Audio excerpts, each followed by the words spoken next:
Esta franja en el Cabo, Sudáfrica, separa la estación balnearia de Strand de Nomsamo, un township pobre y superpoblado donde los negros vivían durante el apartheid. Viven vidas muy distintas aunque están separados solo por unos metros. De un lado hay jardines, cocheras, albercas y casas con vista al mar. Del otro lado, una densidad extrema, menos agua corriente, menos acceso a internet y sobre todo, de un lado, una población mayoritariamente blanca y del otro, mayoritariamente negra. Si marcamos un punto por habitante en un mapa de Ciudad del Cabo, la división es evidente. Al alejar la vista, vemos que toda la ciudad es igual. Bloques de colores nítidos y separados como si alguien los delineara con marcador. No solo es en Ciudad del Cabo, también en Johannesburgo, Durban, Pretoria y todo el país. El color de tu piel aún influye mucho en dónde vives y eso afecta tu calidad de vida. Lo sorprendente es que, al comparar otro dato, vemos que en esa zona de Ciudad del Cabo se concentra la riqueza, oficinas, comercios y fábricas. Y ahora, aquí es donde vive la mayoría de la población negra. En barrios informales en la periferia, a 15, 20, a veces 30 kilómetros de ahí. Estos barrios tienen habitantes que pasan hasta 3 horas diarias en transporte para ir y volver del trabajo. Todo eso es legado de una palabra, apartheid. Por más de 40 años, Sudáfrica estuvo bajo un régimen de segregación racial impuesto por la minoría blanca. Un sistema donde el color de tu piel dictaba absolutamente todo, dónde vivías, dónde trabajabas, qué autobús tomabas, qué banco podías usar. El apartheid, uno de los regímenes más racistas, terminó en 1994. Han pasado más de 30 años, pero la segregación sigue ahí, inscrita en las carreteras, en los barrios, en el concreto. Entonces, ¿cómo llegamos a esto? ¿Cómo es que un sistema abolido desde hace 3 décadas sigue moldeando a todo un país? Y sobre todo, ¿puede Sudáfrica liberarse de esto o ya es demasiado tarde?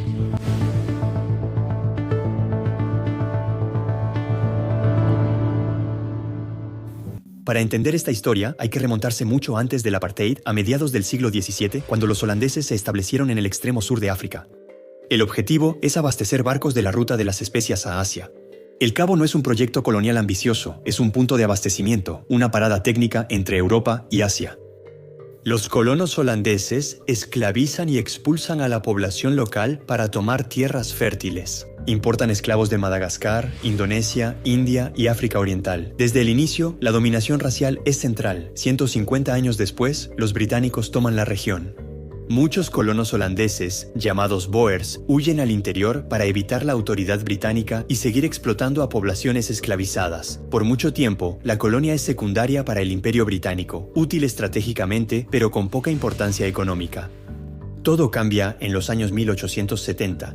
Tras hallar diamantes y oro, Sudáfrica se vuelve una de las colonias más valiosas y explotadas del imperio. Las minas están en el interior, por lo que los británicos construyen ferrocarriles para llevar sus riquezas al puerto. La economía nacional gira en torno a estas líneas. El problema es que las regiones de poblaciones negras suelen quedar fuera de esta red. Desde entonces, la desigualdad racial quedó marcada en la geografía del país y el gobierno colonial aprobó leyes clave para legalizar esta división. En 1913, la Ley de Tierras Nativas limita a las poblaciones negras al 7% del territorio africano. Prohíben que posean tierras. ¿Por qué el 7% del territorio para el 80% de la gente? La segregación inició con las minas, ferrocarriles y ley de tierras, no con el apartheid. En 1934, los británicos se retiran formalmente. La minoría blanca, sobre todo descendientes de colonos holandeses, toma el control y construye sobre lo dejado por los británicos. En 1948, el Partido Nacional gana las elecciones con un lema de apartheid. En afrikaans significa separación. Su discurso de miedo impacta sobre todo a granjeros y obreros bancarios afrikaners blancos, en un sistema electoral que favorece zonas rurales. Entre 1949 y 1971, este gobierno blanco aprobó 148 leyes para segregar totalmente la sociedad. En 1950, la Ley de Registro de la Población clasificó a cada ciudadano por color: blanco, mestizo, negro y luego asiático. La prueba a veces era absurdamente escalofriante. Si el lápiz caía del cabello, eras blanco o mestizo, si no, eras negro. Toda tu vida, dónde podías vivir, trabajar, estudiar, recibir atención médica, dependía de esa clasificación. Las poblaciones negras son desplazadas a zonas rurales llamadas bantustanes. Tierras subdesarrolladas, sin industria, sin infraestructura. Muchas veces, los territorios ya excluidos de la red ferroviaria británica décadas atrás. Los negros deben llevar un passbook que indica su color y sus derechos de trabajo y movimiento. Ser atrapado sin este documento significa arresto inmediato. En las ciudades es el gran apartheid el que hace la selección. Las tierras más cercanas al centro, las mejor comunicadas, las más valoradas, están reservadas para los blancos. Las poblaciones no blancas son empujadas hacia la periferia. En Ciudad del Cabo, los Cape Flats son barrios marginales a 15-30 kilómetros del centro. Zonas áridas, polvorientas, sin empleo ni servicios. Por falta de opciones y presión, la gente se amontona como puede. Y luego está la historia del Distrito 6, un barrio cosmopolita en el corazón de Ciudad del Cabo. Familias negras, mestizas, indias y blancas que han convivido durante décadas. Esclavos liberados, comerciantes, artesanos e inmigrantes. Un barrio vivo, ruidoso, imperfecto y profundamente humano. En 1966, el gobierno declara el Distrito 6 solo para blancos y expulsa a más de 60,000 personas. El barrio es demolido casa por casa. Familias enteras son enviadas a los Cape Flats. El apartheid no solo separa, también desarraiga y destruye comunidades, reconstruyéndolas fuera de la vista. Tras décadas de resistencia, finalmente cae. En 1994, Nelson Mandela es presidente tras 27 años preso. Es un momento histórico, el mundo observa, Sudáfrica quiere cambiar y Mandela tiene una ambición clara. 1 millón de viviendas en 5 años, porque la vivienda es el problema más urgente y visible. Millones de sudafricanos negros viven indignamente. Hay que construir rápido y en masa. Y al mismo tiempo, millones de personas dejan los campos todo ese tiempo para probar suerte en la ciudad. Es totalmente racional. Para una familia sin perspectivas de empleo, lo único lógico que pueden hacer es migrar a un centro urbano, donde hay servicios, hospitales, escuelas y trabajo. La PAC absorbe gran parte de estos flujos. Su población está explotando. El esfuerzo es real. Mandela prometió 1 millón de viviendas en 5 años. En 30 años, Sudáfrica ha construido 3.5 millones, pero el ritmo bajó. A fines de los 90, se construían más de 200,000 viviendas al año. Hoy solo 40,000, mientras la lista de espera sigue creciendo. 3.8 millones de familias todavía esperan un techo. Construir tantas casas individuales necesita mucho espacio, pero en el centro de la ciudad no existe. Los terrenos disponibles son muy caros y deseados por desarrolladores que construyen departamentos de lujo. En el Cap no se ha construido ninguna vivienda social en el centro de la ciudad desde 1994, ni un solo resultado. La mayoría de viviendas sociales se construyen en la periferia, donde el apartheid ya había confinado a poblaciones negras. Un programa creado para reparar injusticias del apartheid terminó replicando la misma lógica espacial, mismas personas, mismos lugares, igual de aislados. Ahí la situación se vuelve un círculo vicioso. El 60% de la población negra de Ciudad del Cabo vive en los townships periféricos.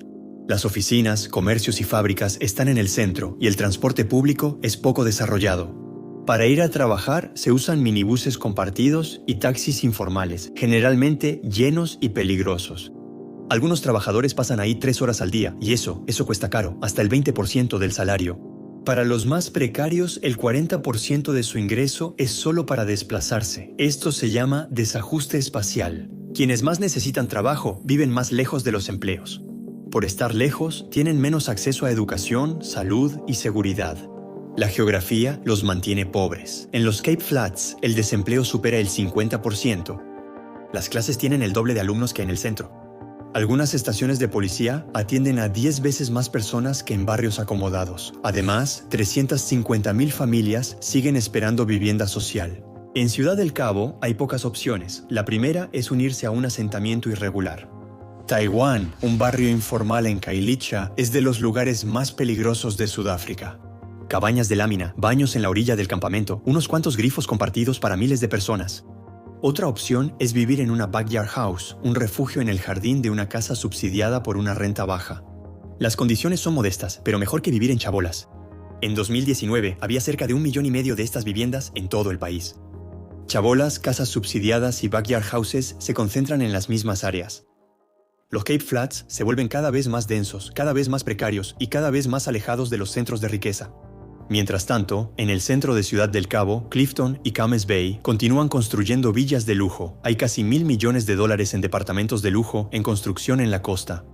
La mayoría de empleados en comercios y restaurantes de estos barrios son negros o mestizos, pero casi ninguno vive ahí. El resultado de todo esto es que Sudáfrica es hoy el país más desigual del mundo. No lo digo yo, lo dice el Banco Mundial, primero entre 164 países. Lo más preocupante es que las desigualdades han aumentado desde el fin del apartheid. Ya no hay leyes racistas, pero la desigualdad económica aumentó. Un tercio de la población está desempleada, en jóvenes es 1 de cada 2 y más de la mitad de los sudafricanos tienen menos de 30 años. Nunca vivieron la colonización ni el apartheid, pero sufren sus consecuencias a diario. Sudáfrica tiene una historia de segregación de 3 siglos, impuesta por holandeses, británicos y el apartheid. En 1994, México cambió políticamente, pero no geográficamente. Los barrios que antes aislaban a poblaciones negras aún las mantienen separadas. No solo por la ley, sino por el precio del terreno, la falta de transporte y la inercia de un sistema urbano que divide. Sudáfrica revela que eliminar un sistema injusto no basta, pues las desigualdades van más allá de las leyes. Están en muros, carreteras y entre un township y una oficina. Eso es mucho más difícil de cambiar que una ley. Puedes cambiar una constitución en un día, pero no una ciudad en una generación. Aún así, este país impresiona. A pesar de siglos de dominación, expulsiones, bantustanes, pasaportes internos y la gran desigualdad, este país sigue en pie. Es imperfecto y fracturado, pero lo intenta. La pregunta es, ¿será suficiente? 30 años parecen mucho, pero ante 3 siglos de segregación, tal vez no lo sean tanto. Amigos, espero que les haya gustado este video. Si es así, los invito a darle like y suscribirse si aún no lo han hecho. Y aprovecho para agradecerles porque acabamos de superar los 300,000 suscriptores, así que muchísimas gracias.